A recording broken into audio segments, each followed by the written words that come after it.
Alright, I'm on Overwatch today to talk about something a lot of people struggle with, and that's ranked.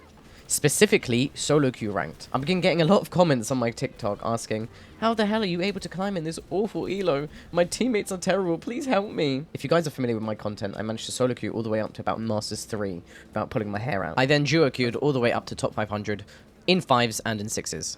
And of course, along the way, I did encounter the average Blizzard agent who are just completely awful and do not deserve that rank.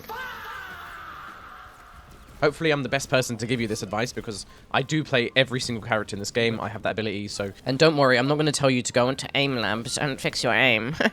But I do suggest having aim for this, though. If anything I say today helps with your ranked grind, please subscribe, as I'm almost at 10k subscribers. And if you like any of the gameplay you see today, come over to Twitch and watch me live.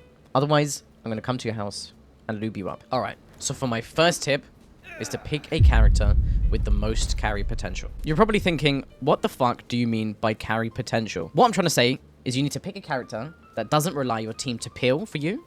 You can get kills by yourself, do a high amount of heals if you're a support player, and be able to survive. That's what I mean. I apologize to Mercy players, but you will not be on this list since you're spectating most of the game. Okay, so I'm going to give you 3 examples in each category so you know what I'm talking about. Let's start with a simple one. The background footage here, it's Kiriko. Kiriko has a high amount of healing output. She can do a lot of damage because she's a flanking support player. Her cleanse is overpowered. Her TP can be taken anywhere. Your survivability through the roof. Your damage through the roof. Your heals are through the roof. You don't have to rely on your team as much, okay? So pick Kiriko.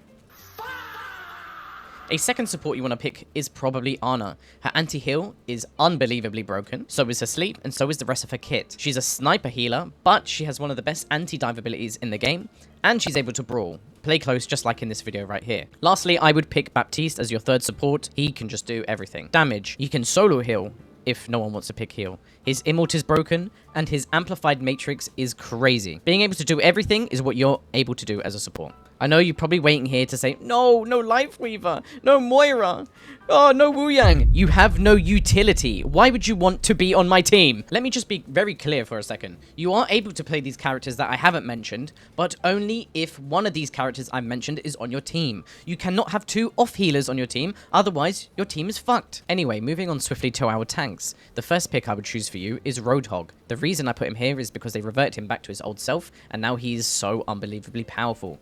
Yes, if they have an Ana on the other team, just grab a Kiriko. If not, then you need to switch to one of these tanks as well. The second solo carry tank I can choose is Doomfist. He's so unbelievably overtuned right now in 5s and in 6s that you're just unkillable, essentially. So, big damage, big blocks, unbelievable survivability. Just do it. Lastly, I would interclose between these two, but it's either between Hazard or Wrecking Ball.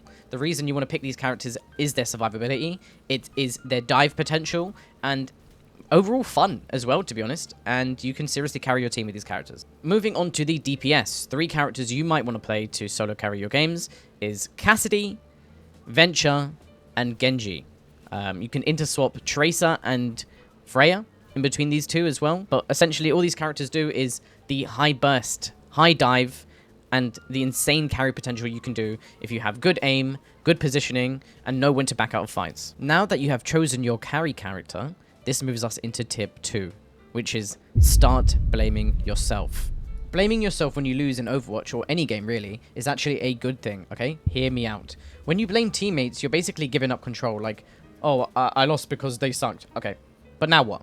You can't control your randoms, and most of the time they are terrible, and if every game's someone else's fault, how do you improve? But when you blame yourself, it's not about beating yourself up, it's about asking, what could I have done better? Did I ult at the right time? Could I position better? Did I peel for my supports or call out any key targets? That mindset gives you a lot of power and self...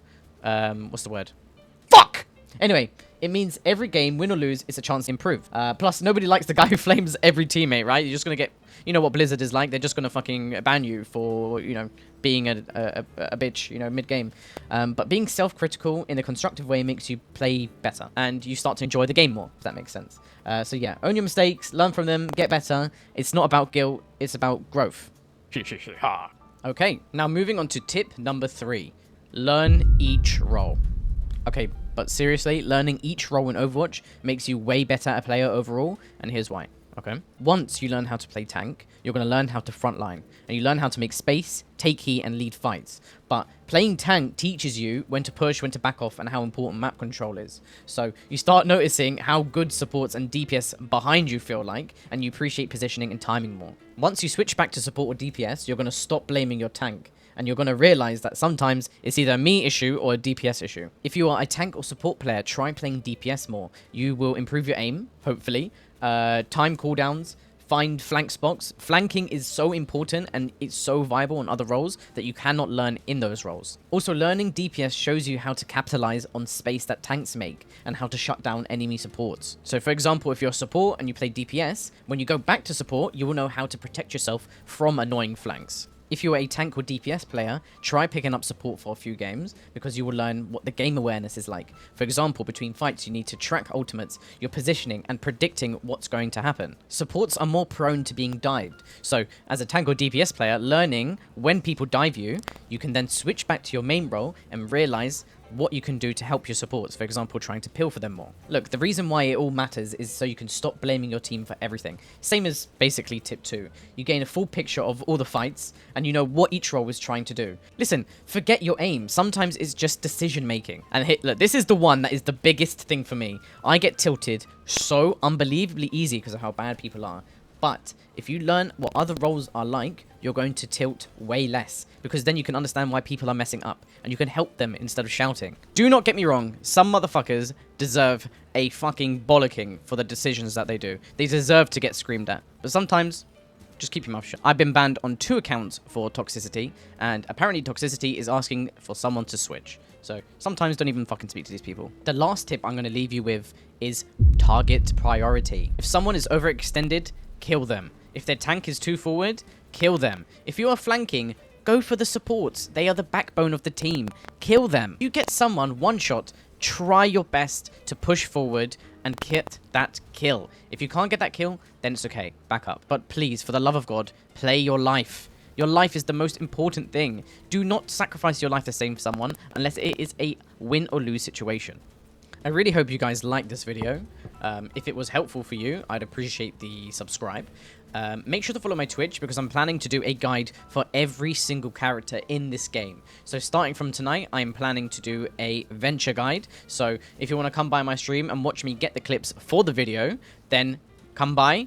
Yeah, I hope you like it. And yeah, kisses and cuddles and...